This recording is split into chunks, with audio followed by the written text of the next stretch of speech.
Right. All right, Tone. We Yeah. got a nice show tonight. We're gonna hop into our first topic, and dude, speaking of Knuckles, I think that show drops this week on. Isn't that getting some pretty positive reviews Yeah, already? actually reviewed really well. Yeah. Reviewed really well. I think Series. it's called. Is it called Knuckles? I think Yeah, I it's think called it's called Knuckles. Knuckles. Is it on Paramount Yeah, I think it's Paramount, right? or is it Or something. Peacock? Check it. I think it's on Peacock. It's on one of the PPs. It's on whatever one, wherever. Oh no, it is Paramount because I think I'm yeah, pretty it's sure it's Paramount. Paramount, So yeah. Knuckles starts this weekend. I don't know if they're dropping it all at once or if it's a weekly thing. I don't know if a show like Knuckles would necessarily need the water cooler talk every Monday, but I mean, you could probably drop Knuckles all at once. But that does drop this week. But we're gonna stick with video game adaptations. But Tone, let's talk some fucking Fallout. Yeah. We finished it. Obviously, it dropped to a lot of praise. It was revered by critics and audiences alike. Everyone was like, "Man, this is fucking amazing." And I was sitting there, I'm watching all the hype, and I'm just like, "Please be good. Mm-hmm. Please be good. I want this to be really, really good. The potential is there. The universe is there to create amazing stories. Just don't fuck it up." Right. And you bring in a great cast. Walton Goggins, one of the best character actors of our time. I mean, at this point, there's no debate. Ella Purnell as the lead. Lucy McLean, which still throws me off every time I hear it because, like, that's John McClane's daughter. That's not right. It's not, but they even though I think her name shows it's like McLean. I didn't know that was pronounced McLean as well. Sorry, she's British. Forget But that. I mean, this is McLean. And I was just like, okay. And then you got the Walmart Jonathan Majors. I don't know what his name is, but he's the Walmart Jonathan Majors. Most people were saying that looks like Denzel Washington's son or something. I was like, I thought it was Cuba Gooding Jr.'s son at first. Dude, the Cuba Good. I could see that just too. saying. I could see the Cuba Gooding. Yeah. But yeah, dude, I want to get into this. I want to get your just initial thought. I mean, you are out by all accounts not a Fallout guy. No. More of a, if anything, you're more of an Elder Scrolls guy over a Fallout guy. Yeah. Going into the show, though, you went in with an open mind. Mhm. We're all big fans of Walton Goggins. Mm-hmm. And even though you're not a fan of the Fallout games, you are a fan of post-apocalyptic worlds Right. and some of the stories that you can tell within these worlds. And I actually, and I've said this numerous times on the show, like, I love the aesthetic that the Fallouts bring. I actually played the fuck out of Fallout Shelter when that first dropped. Oh, yeah. 10 years ago, whatever. There's Like, a lot of buzz with that one. I love everything that Fallout presents. It's just in video game format, I can't stand it. I don't want nothing to do with it. And you can't talk me into it for sure. But I loved this show. Like, Britt and I grinded it out in like 5 or 6 days. We were like binge watching chunks of this because we were so hooked into it. Yeah. And by all means, this show, like, I don't want to compare it to Last of Us, except for the fact they're video game adaptations, right? Right. They're different types. Though. Right. They're different, and they're also kind of different ways of telling a story. Absolutely. What makes this show so good is that it really, when you put on a certain lens, it actually feels like you're playing the Fallout game, like like quest wise, conversation wise, progression wise, like it really almost feels like you're playing a video game without a controller. Yeah. And that I mean that with like all like amazingness. Like it's done really well. I really enjoy that about that. Last of Us is just telling like a really deep and rich story. And don't get me wrong, like, there's a lot of great dark humor and a lot of levity in this too, which makes these this so fun. And it's still telling a pretty interesting story as well too. Yeah. But like they literally take like the trope of like multiple characters in a video game having their own quests, and yet it's all on one overarching quest as well too. And it's done brilliantly. And even like the small characters, Oh, yeah. Everything. even small side characters that in any other show Mhm. you wouldn't give a shit about or forget are very like memorable. Like memorable. Usually Remember. because they bring in some actor that's recognizable Right, there's in some- a bit role. Yeah, there's some great like people that just make cameos in this too. Like there's one part where she's out in the I think it's her. Mhm. Is it her or Walter? No, it's her or Walton. No, it's fucking John Boyega's son there. He's out in the sands and comes across two people fighting. Oh, yeah. And it's like it's one of those things The where doctor it or reminds me of the whatever. game where like you come across those and it's both shitty choices. Yeah. Which choice are you Yep. making? And it felt like that, like literally like an RPG thing as well too. And I'm like, Who do you side with? Yeah. right, and it was done so brilliantly. Like it felt like I was like, God damn that. And I even said, I think when I was watching, like that's gonna come around again. Yeah. Sure as shit, It does. it comes around Yep. again, just like the games. So, I'm telling you, like, it doesn't matter if you play the games, doesn't matter any of that stuff. You don't have to be a fan. I'm clearly not, but like, this is a fun series.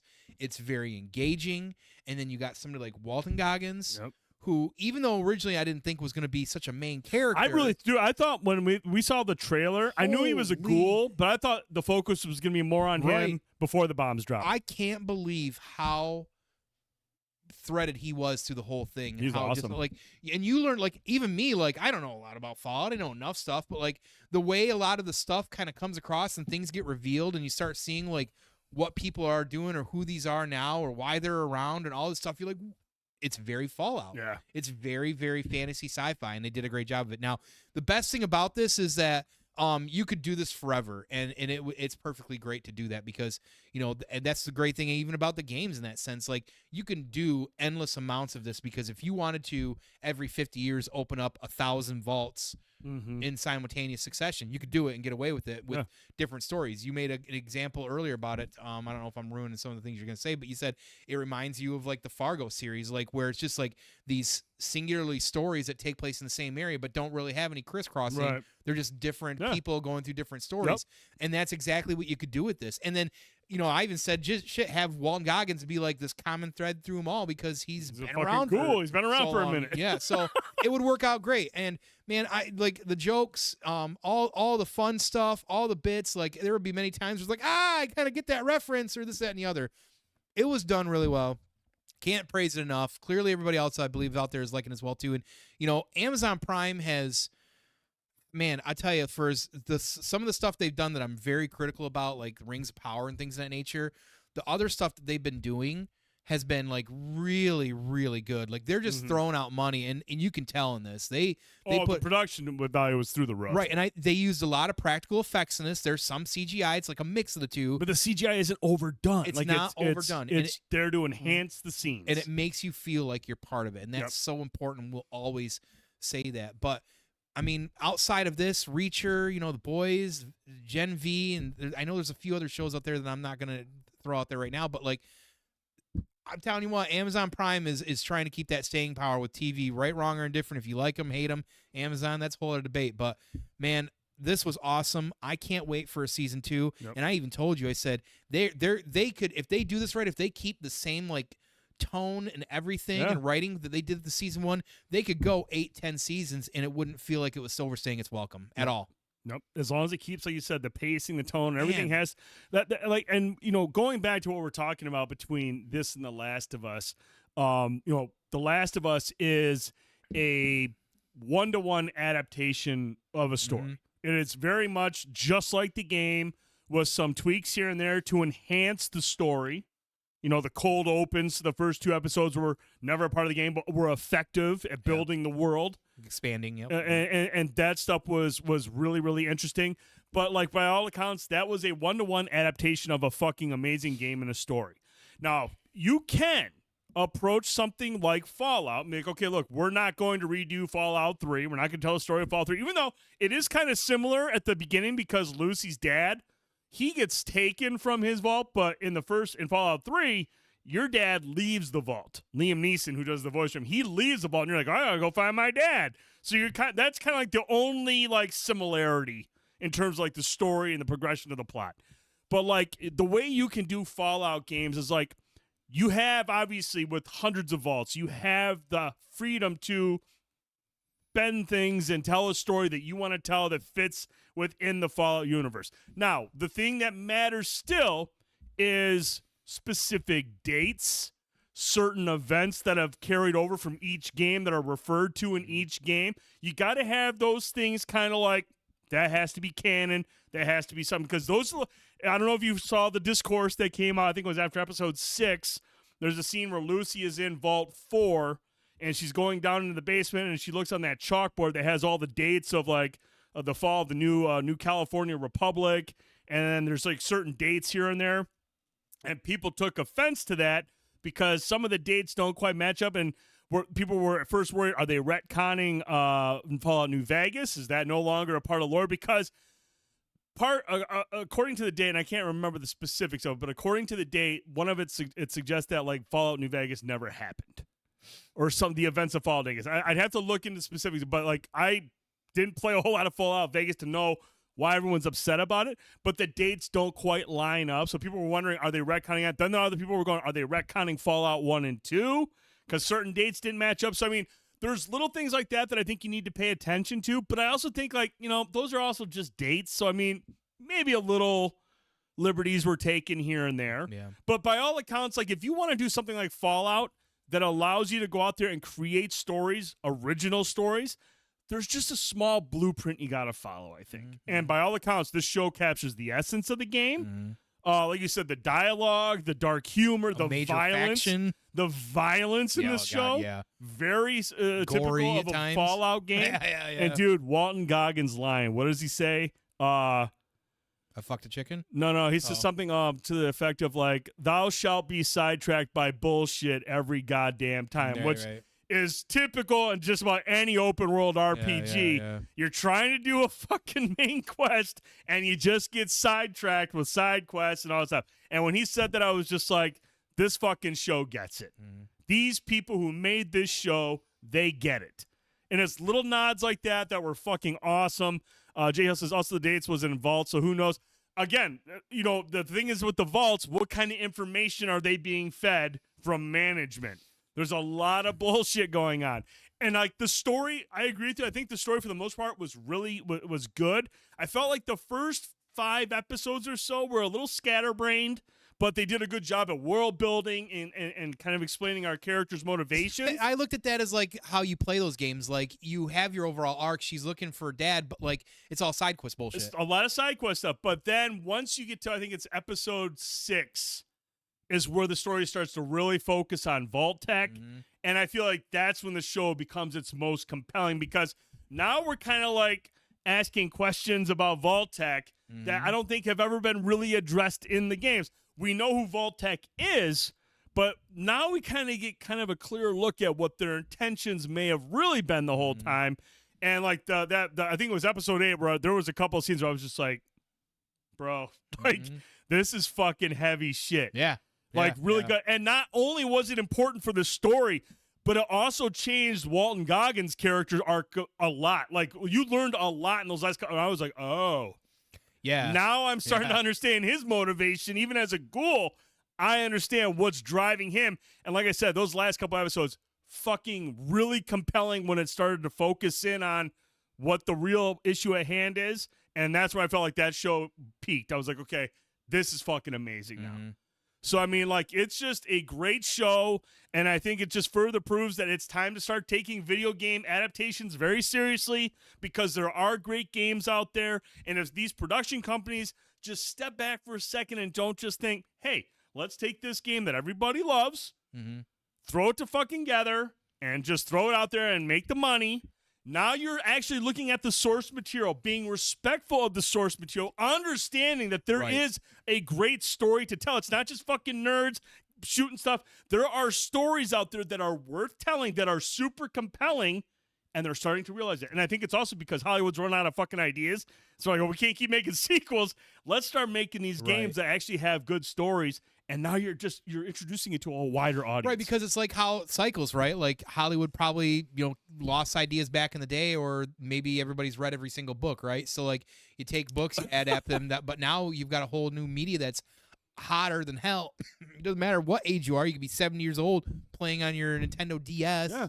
You know what I mean? Or whatever. Like, so video games is so huge in Hollywood. Look to these guys for stories. These are the guys that are doing this stuff. And honestly, like you said, take the video game adaptation seriously. It's kind of goes with also being like, take them serious enough to where you throw the real money on them and don't make them like. Here's the thing: video game stories are so in depth sometimes. Yeah. Part of the problem is with the Assassin's Creeds and these other bullshit ones that come out, they're trying to tell them in 2-hour story time blocks. Yep. You want to give me lore of 7 fucking games in 2 hours? That's not going to work, bro. Right. You got to do it in a TV series. Throw money behind it. Take it serious enough to write something serious instead of just saying, I'm going to make money off this name. Yeah. I mean, if you look at what we've gotten from video games recently, I mean, say what you will about Halo. Say what you will about Halo, but I mean, look at it like Twisted Metal, respectful of the source material. Mm-hmm. Last of Us, very respectful of the source material. Fallout, respectful of the source material. And even like you look at like Sonic or Mario, these aren't terribly deep stories. The Mario game, I mean, they're fun, they're memorable, but in terms of like a narrative, not nearly as deep as something like The Last of Us or Fallout or anything. I mean, these are like just more platforming games that you played at the time that were fun. But even those adaptations are really good. The Sonic movies, I think, are really entertaining. Very and again, good. they're respectful to the source material. Super Mario Bros. Had a really good time with that. Even though they really leaned into a lot of winks and nods and this and that, it still felt like they get it. But when you take something like an RPG that typically rides not on just like enthralling combat, but it's about narrative, it's about characters, it's about character development and growth, that screams movie. I mean, some of the greatest games I've played, people joke like, did you play the game or were you watching a movie? You know, or play a movie or whatever? You know, if you're talking like Hideo Kojima stuff like that, you know. So I'm here for these kind of things. I'm glad that we're kind of getting in this medium because like there's certain things. Like, listen, we hear us bitch about fucking remakes all the fucking time here. Right. I'm sick of fucking remakes. So let's look at some other material, get some other stuff out, and here we are. Yeah, I mean it's really fantastic. Your cave picks are in, dude. Thank you, Josie. We will, like I said, we will definitely take a look at those next week. If you need time to set up your caves, y'all, do it. Hide your dillies. Hide your dillies, and make sure you put that stuff in the Discord, and we'll talk about them next week. But like, yeah, man, I mean, and it gets me excited. You know, when you see these shows that are doing so well and these movies that are doing so well, it gets me excited for the stuff like the God of War series and the Horizon Zero Dawn series that we know is coming. It gets me excited about the Ghost of Tsushima movie that's being made. We know Destiny is something that Sony wants to produce because that's why they bought Bungie and they want to get into the movie. So we're going to see maybe something from Destiny. There's a lot of fucking cool IPs out there and games that you can look at that and be like, let's make a game story, but let's make it a good one. Let's not just make it a cash grab. Tetris movies happened already, though, just so you know. Saw a dude at work this morning, was hoping to see Tricky actually rolled in about 20 minutes after I did. But yeah, I'm sitting there walking to work and I hear honk, honk, honk. And at first I'm thinking, oh, I'm going to get shot because it's Saginaw. But it crashed and tried to find, and he's like this. I'm like, what a goofball, man. It was pretty funny. It was good seeing him, though. But no, huge fan of what they've done with this series. Like I said, very entertaining, very respectful of the source material, engaging from start to finish, and legitimately hyped for Season 2, which we know is coming. Mm-hmm. We know now that Fallout Season 2 has been greenlit. Per Amazon, this new show ranked among Prime Video's top 3 most watched titles ever. That's within great. just 4 days of its debut. Fuck yeah. And it was their most watched series since Lord of the Rings reboot, Rings of Power. But no, I mean, that's fantastic. I mean, considering the shows that they do have on there, for this to be one of its top watched shows ever. That fast? Fucking kudos. I mean, as soon as this thing dropped and the reviews came out, the buzz was there. There was already buzz leading up to it. Yeah. I think there was a little bit of skepticism in there as well. But once the reviews dropped and people started watching it and the word of mouth started to spread, this thing just went off like wildfire. Like it got just well received by everybody. I haven't talked to too many people that weren't happy with this, other than the diehard fans that are kind of worried about, you know, what does this mean for Fallout New Vegas? But at the end of this series, we do get a hint that I think New Vegas is still going to be a part of this story somehow. So I don't know if it's been retconned completely, but there is enough there to make us think. I think New Vegas is going to be an integral part going forward for the next season. So and to you hardcore fans out there upset with the dates and stuff like that, relax. No, I feel your pain. I respect it. Oh, because I know what that's like. Sometimes you get this stuff and they don't take that stuff serious enough to check the boxes or make. But sure I do think that was a good point. I don't know if it was Jay. I think it was Jay Ho said it goes.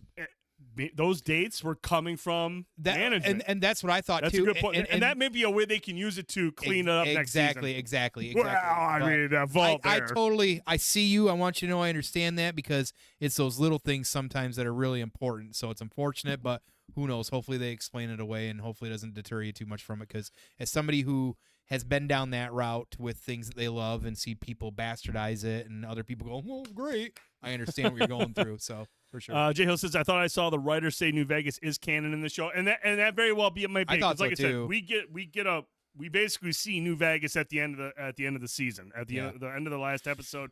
We get a glimpse of New Vegas. I guess just according to some of the dates, people were concerned about whether or not New Vegas And was it actually might have canon. been, something. It might have been an oversight. Could be, and again, Maybe it was an oversight. Who again, knows? but I mean, I like Jay Hill mentioned, and Tone agrees. Like that's something I think the producers of the show could be Mhm. like, we can just say it was management and they were bullshitting. Mhm. And yeah, Tone's drinking pop. He's not drinking beer. with you I'm guys. drinking soda as well too. He's as my chasing beer. his fucking but- weak ass fucking oatmeal cream pie with burners. I really look at that. And Look at you that. get the That's see-through fucking- bottle. Hey, put it by Walton's. Ooh. Put it by Walton's face, so you can see him through the Vernors. That's fucking- Dude, if that Fucking isn't magic. if that It's isn't a open. killer spokesman for open. Vernors, Yeah, right. instead of Vault Deck giving a thumbs up, give a thumbs up for Vernors, Walton. Damn right, dude. Hell yeah, This dude. shit is so fucking good. But let us know in the comments below if you watched Fallout the series. If you're a fan of the games, what did you think of the series? If you're not a fan of the games, if you're like Jay Hill and you're just like, fuck, man, I want to see what this is all about. Let us know in the comments below. And just so everybody knows, tomorrow, the Fallout 4 PS5, Xbox Series X native versions are going to be available to everybody who owned the game for free. You're going to get an update for the game, adds a bunch of bug fixes, adds performance modes, higher resolution. Bug, No, bug fixes probably from 10 for a years ago. Bethesda game. Yeah, that should have been there at launch like 10 years ago. But no, that's awesome, man. I mean, you're going to get the higher frame rates. You're going to get the better visuals. They've added some content from the mod creation thing. That's which is really cool. They took out the VAT system, I heard. They so- did not take out the Oh, VAT not system. playing it then. It is still in there doing well, so I'm really excited about that. But no, yeah, let us know in the comments below what you thought of Fallout. We want to hear from you. I thought it was fucking dope. Tone thought it was awesome. Loved it. And even Jay Hill was like, fuck, this is great. I'm gonna Jay Hill's play like, I don't even know what's going on half the time, but I liked it. He loved it.